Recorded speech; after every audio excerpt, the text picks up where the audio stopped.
കളിവീടിൻ്റെ ഏറ്റവും പുതിയ എപ്പിസോഡിലേക്ക് എല്ലാവർക്കും സ്വാഗതം. പൂജ രാധമോക്ക് ബ്ലഡൊക്കെ കൊടുത്ത് അവൾക്ക് എല്ലാം ഓക്കെ ആയി എന്ന് ഡോക്ടർ പറഞ്ഞതിന് ശേഷം വീട്ടിലേക്ക് മടങ്ങി വരികയാണ്. അതിനു മുൻപ് തന്നെ മധുമിത അർജുനെ വിളിച്ചിട്ട് പൂജ അവിടെ നിന്ന് പോയ കാര്യങ്ങളൊക്കെ പറയുന്നുണ്ട്. അതനുസരിച്ച് അർജുൻ വേഗം വീട്ടിലേക്ക് ഓടിയെത്തിയിട്ട് അവിടെ നിൽക്കുന്നുണ്ടായിരുന്നു കേട്ടോ. മധു ആണെങ്കിലോ നന്നായിട്ട് പിരികയറ്റുന്നുണ്ട് കേട്ടോ അർജുനെ. ഇത് കേൾക്കുമ്പോൾ കനകേച്ചി പറയുന്നുണ്ട്, എന്താ മോളെ ഇങ്ങനെയൊക്കെ പച്ചക്കള്ളം പറയുന്നത് എന്ന്. അപ്പോൾ മധു പറയുന്നുണ്ട്, എന്താ ഞാൻ പറഞ്ഞത് കള്ളമൊന്നുമല്ല, കനകേച്ചിക്ക് അവൾ ക്യാഷ് തന്ന് വശത്താക്കിയിരിക്കുകയാണെന്ന് പറയാൻ കേട്ടോ. അങ്ങനെ അവിടെ പൂജ ഒരു ഓട്ടോയിൽ വന്ന് ഇറങ്ങുകയാണ് കേട്ടോ. അപ്പോൾ അച്ചമ്മ പറയുന്നുണ്ട്, മോനെ വലിയ ബഹളത്തിനൊരുക്കൊന്നും പോകരുത് എന്ന് പറയാൻ കേട്ടോ അർജുനോട്. പൂജ അകത്തേക്ക് വന്ന് കയറിയതും അർജുൻ പൂജ എന്ന് വിളിക്കുന്നുണ്ട്. അപ്പോൾ പൂജ അവിടെ നിൽക്കുകയാണ്.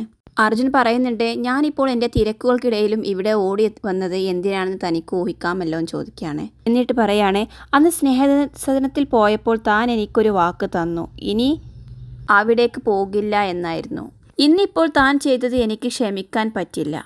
രക്തം കൊടുക്കലും ജീവൻ കൊടുക്കലും എല്ലാം പിന്നീടുള്ള കാര്യം. ആരുടെയും അനുവാദമില്ലാതെ താൻ എന്തിനു വീണ്ടും അവിടെ പോയി? ഇങ്ങനെ പൂജയെ അർജുൻ ക്വസ്റ്റ്യൻ ചെയ്യുകയാണ്. അപ്പോൾ അതിൻ്റെ ഇടയ്ക്ക് മധു കയറിയിട്ട് ചോദിക്കുകയാണ്, അവിടെ എന്തായാലും ആ പ്രിയ ഉണ്ടാവുമല്ലോ, അപ്പോൾ അവളോടൊക്കെ മിണ്ടിയും കണ്ടൊക്കെ സംസാരിച്ച് നിന്നിട്ടുണ്ടാവും എന്ന് പറയാണ്. ഇത് കേൾക്കുമ്പോൾ അർജുൻ ചോദിക്കും, താൻ പ്രിയയോട് സംസാരിച്ചോ? അപ്പോൾ പൂജ പറയുന്നുണ്ട്, അതെ, രക്തം കൊടുക്കുന്നതിനെ കുറിച്ച് സംസാരിച്ചു എന്ന്. ഇത് കേട്ടതും അർജുൻ ആകെ വയലൻ്റ് ആവുകയാണ് കേട്ടോ. അവൾ അവിടെ ഉണ്ടായിരുന്നുള്ള ഫ്ലവർ വേസൊക്കെ എടുത്തിട്ട് നിലത്തേക്ക് എറിഞ്ഞ് പൊട്ടിക്കുകയാണ്. ഇതൊക്കെ കണ്ട് ആകെ പേടിച്ച് വിറച്ച് നിൽക്കുകയാണ് കേട്ടോ നമ്മുടെ പൂജ. അപ്പോൾ അച്ചമ്മ വന്നിട്ട് അർജുനെ പിടിച്ച് നിർത്തുന്നുണ്ട്. നിർത്ത് മോനെ, എന്തെല്ലാമൊക്കെയാണ് നീ ചെയ്യുന്നതെന്ന് പറയുന്നുണ്ട് കേട്ടോ. അവസാനത്തെ കേസൊന്നും പറഞ്ഞ് ഒരു കേസ് ഏറ്റെടുത്തിട്ട് അതിൻ്റെ ഭ്രാന്തം കയറിയിരിക്കുമ്പോഴാണ് ഓരോരോ തലവേദനകൾ വരുന്നതെന്ന് പറഞ്ഞ് പൂജയെ നോക്കുകയാണ്. പൂജ പേടിച്ചുകൊണ്ട് നിൽക്കുകയാണ് കേട്ടോ. വീണ്ടും അർജുൻ പറയാണ്, എൻ്റെ കുടുംബത്തെ ആകെ താൻ അവഹേളിച്ചിരിക്കുകയാണ്. ഒരു കാര്യം ചെയ്യും, ആ പ്രിയയെ ഇങ്ങോട്ട് വിളിക്ക്, എന്നിട്ട് ഇവിടെ താമസിക്കാൻ പറ. ഇത്രയും നാണക്കേട് സഹിച്ച് എനിക്ക് ഇവിടെ കഴിയണ യാതൊരു ആവശ്യവുമില്ല. ഞാൻ എങ്ങോട്ടെങ്കിലും ഇറങ്ങിപ്പോകാൻ പോവാണെന്ന് പറയാൻ അർജുൻ. ഇത് കേൾക്കുമ്പോൾ അച്ചമ്മ പറയുന്നുണ്ട്, മോനെ അർജുൻ മതി, പോട്ടെ, മോളിൽ നിന്ന് കരയാണെന്ന് പറയാൻ കേട്ടോ. അപ്പം മധു വന്ന് പറയുന്നുണ്ട്, കരയാനാണോ ഇവൾക്ക് പാട്?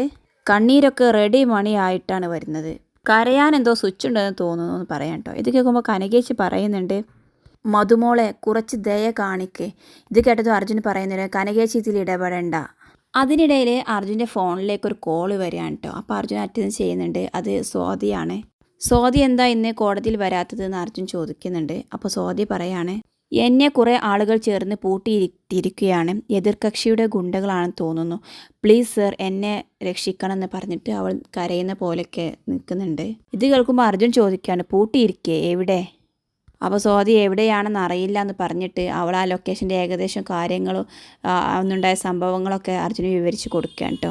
എല്ലാം കേട്ടതിന് ശേഷം അർജുൻ പറയുന്നുണ്ട്, താൻ പേടിക്കണ്ട, ഞാൻ ഇപ്പോഴെത്താം, നീ ലൊക്കേഷൻ അയക്കുമെന്ന് പറയാൻ കേട്ടോ. അങ്ങനെ അത് വാങ്ങിച്ച് അവന് പോവാൻ നിൽക്കുമ്പോൾ പൂജ തടഞ്ഞിട്ട് ചോദിക്കുന്നുണ്ട്, അജുവേട്ടൻ എവിടേക്കാണ്, എന്താ പ്രശ്നം എന്ന് ചോദിക്കാൻ കേട്ടോ.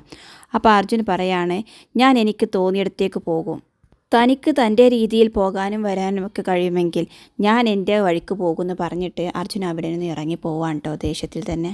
ഇതൊക്കെ കണ്ട് വളരെ സങ്കടത്തിൽ കരഞ്ഞിരിക്കുകയാണ് പൂജ. അച്ചമ്മയും വളരെ വിഷമത്തിലാണ്, കനകേച്ചിയും അതുപോലെ തന്നെയാണ് കേട്ടോ. അല്പം വിഷമം മധുവിൻ്റെ മുഖത്തും കാണുന്നുണ്ട്. എന്നിട്ട് പൂജയോട് പറയുന്നൊരു തൃപ്തിയായില്ലേ എന്ന് പറഞ്ഞിട്ട് മധു അകത്തേക്ക് പോവാൻ കേട്ടോ. പിന്നീട് അർജുന് ആ ലൊക്കേഷൻ നോക്കിയിട്ട് സ്ഥലം ട്രേസ് ചെയ്തുകൊണ്ട് ഇങ്ങനെ വണ്ടി ഓടിച്ച് പോയിക്കൊണ്ടിരിക്കുകയാണ്.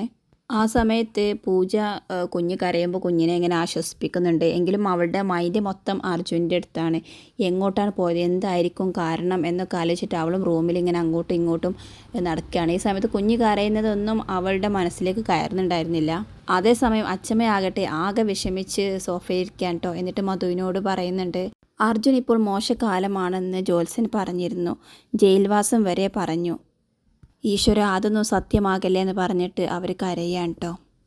അപ്പം മധു ആശ്വസിപ്പിക്കുന്നുണ്ട്, അത് ജോത്സ്യന് കണക്ക് തെറ്റിയതാണ് അമ്മേ, അല്ലാതെ അങ്ങനെയൊന്നും സംഭവിക്കില്ല, അർജുൻ അങ്ങനെ ജയിൽവാസത്തിനുള്ള കുറ്റങ്ങളൊന്നും അവൻ ചെയ്യില്ല എന്നൊക്കെ പറയാൻ കേട്ടോ അവർ. പിന്നീട് അർജുൻ ആ ലൊക്കേഷൻ ട്രേസ് ചെയ്തുകൊണ്ട് അവിടെ എത്തിയിരിക്കുകയാണ് കേട്ടോ. അവിടെ എത്തിയിട്ട് അർജുന് സ്വാതി എന്ന് വിളിക്കുന്നുണ്ട് കേട്ടോ. അപ്പോൾ സ്വാതി ഇത് കേട്ടിട്ട് അർജുൻ സാർ എന്ന് വിളിക്കുന്നുണ്ട്, പക്ഷെ അവർക്ക് കാണാൻ പറ്റുന്നില്ല. അതേസമയം തന്നെ ഒരു 3-4 ഗുണ്ടകൾ അർജുൻ്റെ മുന്നിൽ പ്രത്യക്ഷപ്പെടുകയാണ്. അവർ സ്വാതിയെ അവൻ കണ്ടെത്തി രക്ഷിക്കുന്നതിൻ്റെ വീഡിയോസൊക്കെ ഇങ്ങനെ എടുക്കുന്നുണ്ടായിരുന്നു കേട്ടോ. സ്വാതി പെട്ടെന്ന് തന്നെ ഓടി വന്ന് അർജുനെ കെട്ടിപ്പിടിക്കുന്നുണ്ട്. രണ്ടുപേരും അവിടെ നിന്ന് രക്ഷപ്പെടാൻ വേണ്ടിയിട്ട് ഗുണ്ടകളുടെ കയ്യിൽ നിന്നും വഴുതി ഓടുന്നുണ്ട്. അങ്ങനെ ഓടുന്നതിൻ്റെ ഇടയിൽ ഒരാൾ അർജുൻ്റെ കാലിന് തടയുകയാണ് കേട്ടോ. അങ്ങനെ അർജുന് അവിടെ വീഴാണ്. കൂടെ സ്വാതിയുമുണ്ട്. അങ്ങനെ സ്വാതി അർജുനെ കെട്ടിപ്പിടിച്ച് അവിടെ കിടക്കുന്ന രൂപത്തിലാണ് കാണുന്നത്. ആ സമയത്തും അതെല്ലാം ആ വീഡിയോയിൽ ആ ഗുണ്ട പകർത്തിക്കൊണ്ടേ ഇരിക്കുകയാണ്. അപ്പോൾ അർജുൻ പറയുന്നുണ്ട്, നീ എന്തിനാ വീഡിയോ എടുക്കുന്നത്, ഓഫ് ചെയ്യ് എന്നൊക്കെ പറയുന്നുണ്ട് കേട്ടോ. ഇതിൽ നിന്നൊക്കെ നമുക്ക് മനസ്സിലാക്കാം ഇത് സ്വാതിയും മറ്റുള്ളവരും ചേർന്ന് കളിക്കുന്ന ഒരു കളിയാണ് അർജുനെ ട്രാപ്പിലാക്കാൻ വേണ്ടിയിട്ട്. ഇതൊക്കെ പിന്നീട് അർജുൻ്റെ ജഡ്ജ്മെൻറ്റ് സ്ഥാനത്തേക്കുള്ള ആ ഒരു അപ്പോയിൻമെൻറ്റിനെ പ്രതികൂലമായി ബാധിച്ചേക്കാനും അതുപോലെ തന്നെ അർജുന് ജയിൽവാസം, അച്ചമ്മ പറഞ്ഞ പോലെ ജയിൽവാസത്തിലൊക്കെ ഈ ഒരു വീഡിയോസും കാര്യങ്ങളും കാരണമായേക്കാമെന്നാണ് തോന്നുന്നത്.